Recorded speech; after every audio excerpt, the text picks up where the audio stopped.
Bom, agora vou passar a falar português, já que os nossos dois convidados são portugueses e tenho o grande prazer de ter aqui, aliás, não aqui em presença, mas ligado conosco, o professor Luís Fagundes Duarte,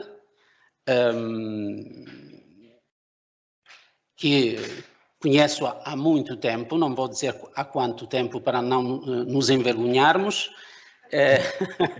e que foi um mestre para mim, quando eu mal andava nesse âmbito da crítica textual. Conhecemos-nos nessa grande oficina de crítica textual que é e que foi a equipa Pessoa. Eu, naturalmente, neste momento, esqueci o papel onde tinha a nota biográfica do professor Luís Fagundes Duarte, portanto, ele escreveu tanta coisa, a Fábrica dos Textos, ele foi coordenador da edição crítica de Essa de Queiroz, coordenador do projeto de estudo e edição do Espólio de José Régio, integrou como um dos responsáveis a equipa Pessoa e muita outra coisa. Eu peço desculpa, Luís, não tenho a nota comigo aqui neste momento. O professor Luís Fagundes Duarte vai apresentar uma conferência cujo título é Entre o Sol e as Estrelas, Ética e Bom Senso na Edição Crítica. Deixo-lhe com prazer a palavra, o Luís pode falar. Muito obrigado, bom dia a todos. Não sei se estou a ser ouvido em condições. Muito bem, muito obrigado pela brevíssima apresentação que foi feita pelo professor Henrique Martínez e, de facto, não vale a pena nós andarmos a mostrar os nossos currículos, porque se formos a ver isso, então o professor Martínez, e sobretudo tendo em conta a idade dele, tem de facto um grande currículo na literatura portuguesa, nos estudos literários, sobre José Régio, presença, etc. Bom, eu fiquei muito honrado com o convite que foi feito pelo professor Henrique Martínez, com quem tive o prazer, como ele já referiu, de trabalhar há algum tempo, também não vou referir há quanto, para proferir uma das conferências de abertura do 5º Congresso da Associação Italiana de Estudos Portugueses e Brasileiros, organizado pela Universidade de Parma, com o tema O Texto e suas Dinâmicas nas Culturas de Língua Portuguesa.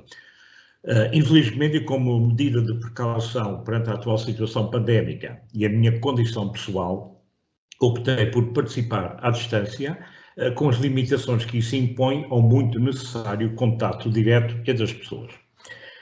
Desejo a todos os participantes, e queria também salientar a presença do meu querido amigo e colega João Dionísio, que também há muitos anos, enquanto um jovem investigador, mais ou menos da geração do Irico, começou a trabalhar, eu, infelizmente, na altura já um pouco mais velho.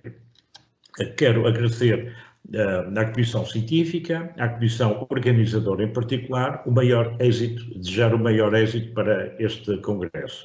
Merecem todos, não só pela qualidade e pelo interesse dos temas que serão abordados, mas também pela tenacidade. Bom, agora diz-se resiliência, demonstrada pelos organizadores que, mesmo neste contexto de pandemia, e depois de terem sido obrigados a adiá-lo por um ano, conseguiram trazer o Congresso a lume nestes dias de dezembro de 2021. O título que escolhi, e eu aqui fiz uma pequena inversão para esta minha palestra, Ética e Bom Senso na Edição Crítica, procura sintetizar um conjunto de preocupações. Eu agora gostava de partilhar, não sei se... Pronto. Então eu vou... Portanto, aqui está o título. Este título procura sintetizar um conjunto de preocupações que me foram assolando ao longo da minha experiência de 4 décadas de estudo e edição de textos problemáticos, literários e não literários.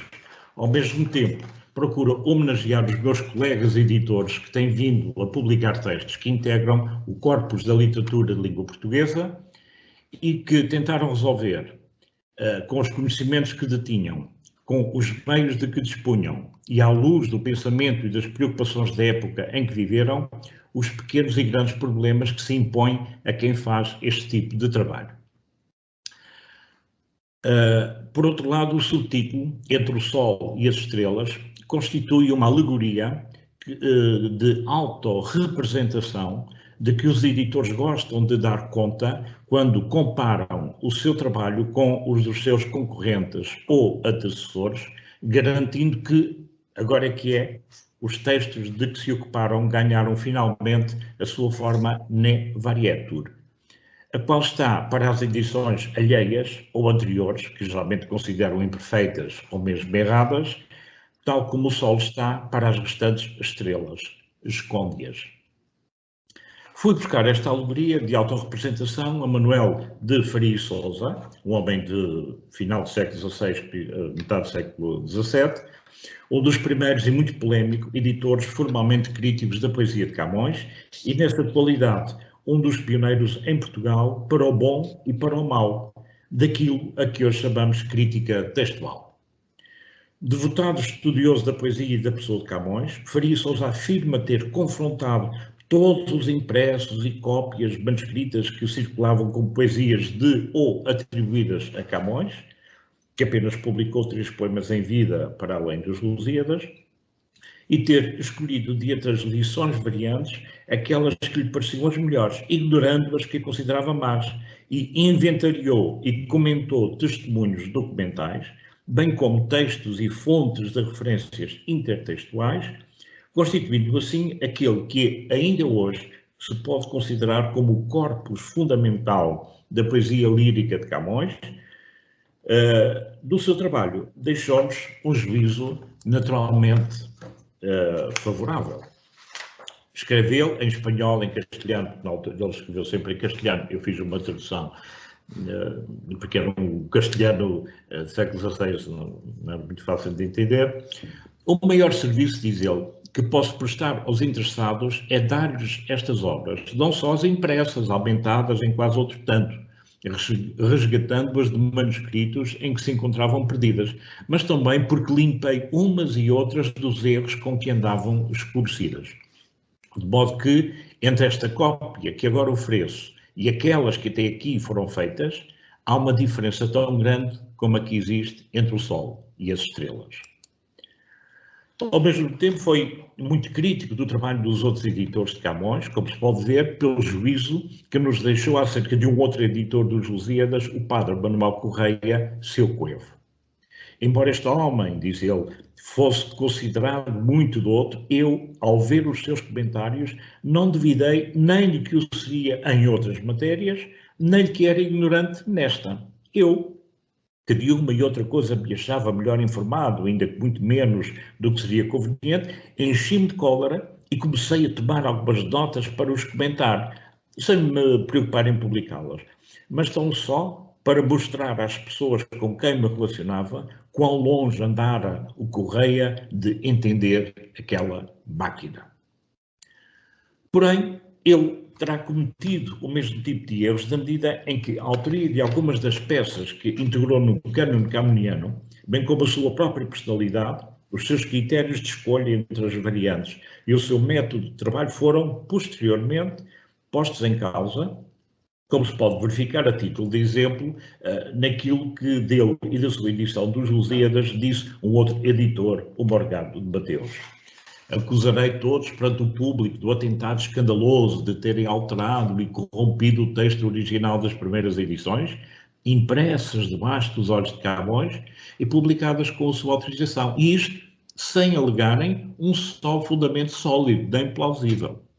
Mas Manuel de Faria, mais culpado que todos, porque alterou em infinitos lugares o original, merece que eu me demore mais com ele e que o faça julgar pelas mesmas palavras com que censurou os outros e com que pretendeu iludir o público.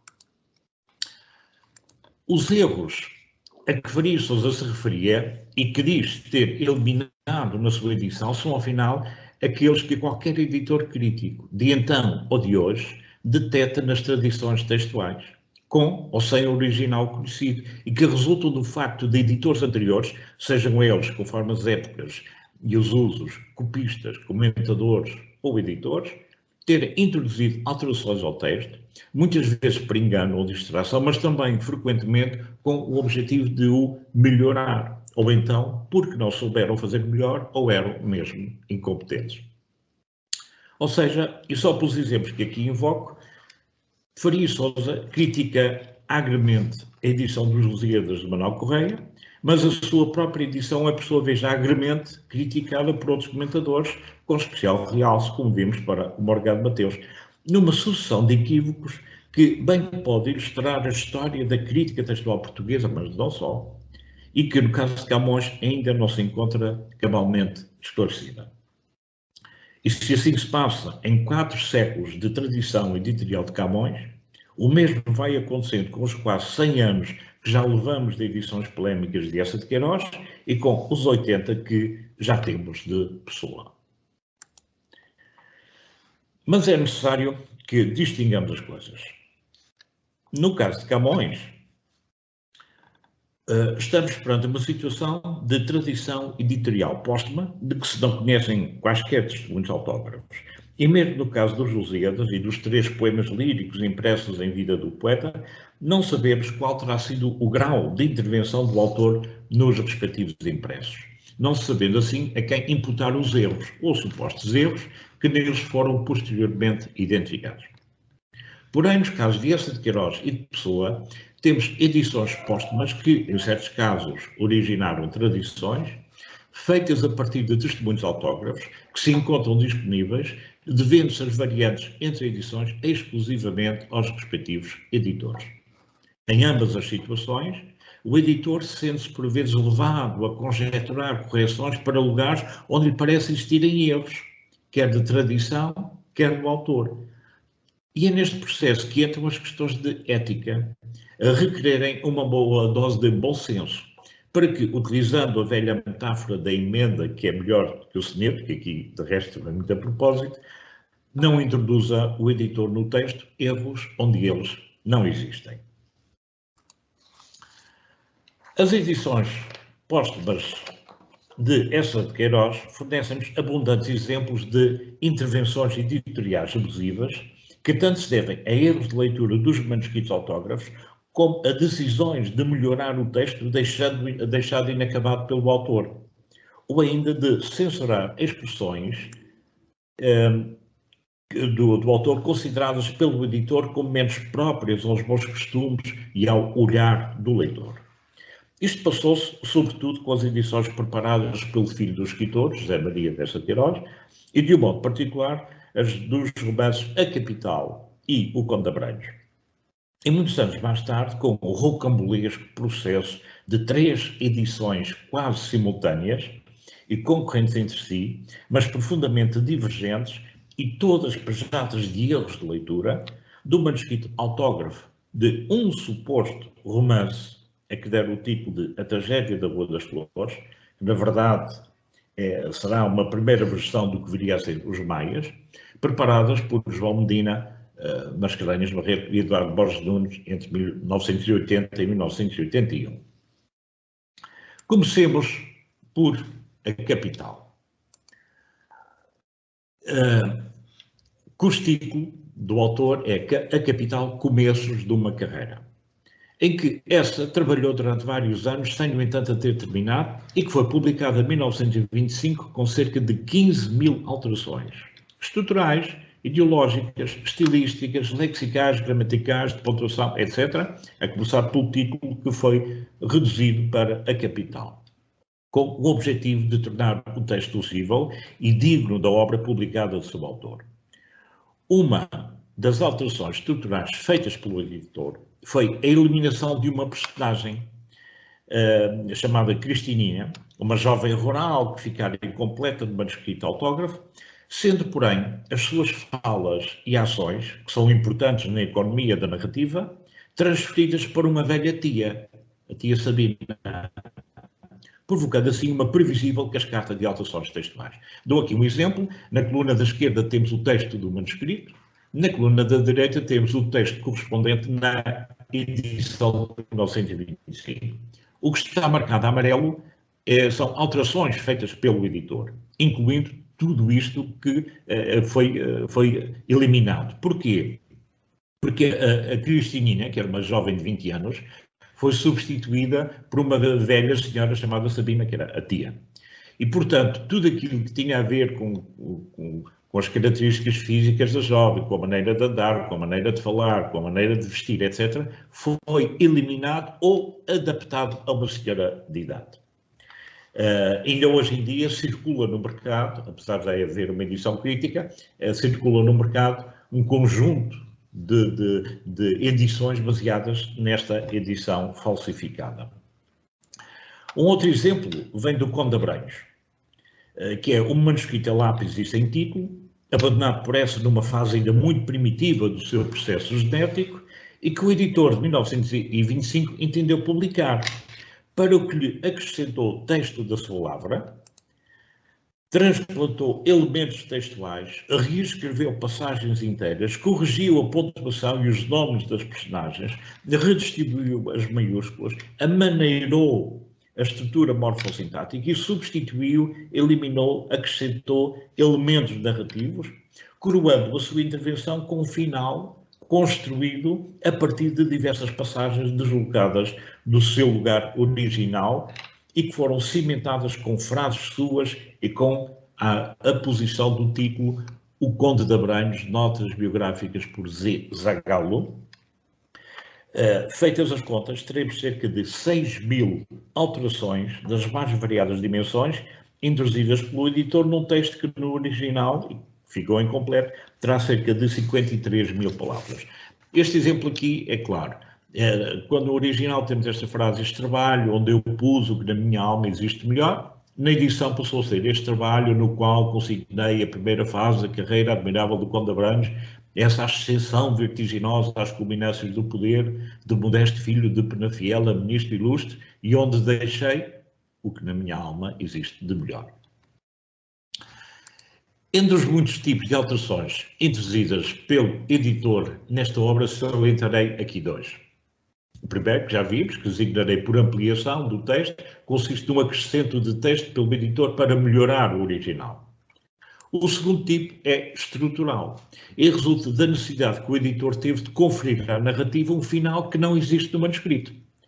Como o manuscrito acaba abruptamente, com uma vírgula, o editor deslocou para o fim do texto duas passagens que se encontravam no início ou no meio da narrativa, que estão aqui exemplificadas no gráfico, em que esta passagem é transferida para o fim para encerrar o romance. Elaborando assim uma conclusão conveniente. E como a história original se interrompe numa discussão parlamentar sobre a pesca, na qual, através de uma interpelação ao governo por parte de um deputado da oposição, que o narrador Zagallo considera ser um indivíduo de uma inteligência esclarecida e de uma honestidade respeitável, o autor traça uma sátira arrasadora da política de pescas da época dele, mas que poderiam ser identificadas com as políticas da pesca nos anos de 1925. Todo o episódio é eliminado e substituído por uma conclusão habilmente amanhada pelo editor. Portanto, temos aqui transformação de texto e temos também censura política. Mas, embora o facto de já existir a edição crítica da Capital, tanto em Portugal como no Brasil, continuam a ser reeditadas e comercializadas edições baseadas na edição espúria de 1925. Quanto ao Conde de Abranhos, continua a circular com o texto da edição de 1925, uma vez que ainda não foram resolvidos os problemas que a sua edição crítica não deixará de colocar, tanto na perspectiva filológica como na literária e na ética. A edição crítica do Conde de Abranhos porá à disposição do leitor um texto incongruente, que essa de Queiroz deixou inacabado. Acabá-lo, como fez o editor de 1925, que utilizou material autêntico para nos dar um texto inautêntico, seria falsificá-lo uma vez mais. Porém, publicá-lo, tal como o deixou o autor, trará como consequência o aniquilamento de uma personagem que, entretanto, adquiriu no contexto da cultura e da identidade portuguesas um estatuto de símbolo. O Conde de Abranhos como símbolo do político ignorante e incompetente, mas muito valorizado pela sociedade que o alimenta.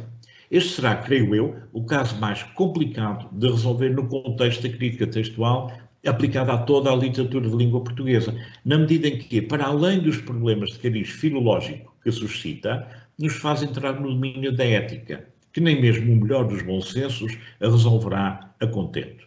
Porque temos um texto inacabado e incongruente, deixado neste estado pelo autor, mas que o editor resolveu publicar. O editor teve que reescrever do princípio ao fim, utilizando materiais autênticos, ainda que modificados, e acrescentando outros não autênticos para tornar o texto legível e a narrativa consequente. O editor mimetizou o estilo do autor com uma perfeição tal que o resultado parece autêntico. É uma espécie de bela infiel, e aqui mantenho a expressão italiana.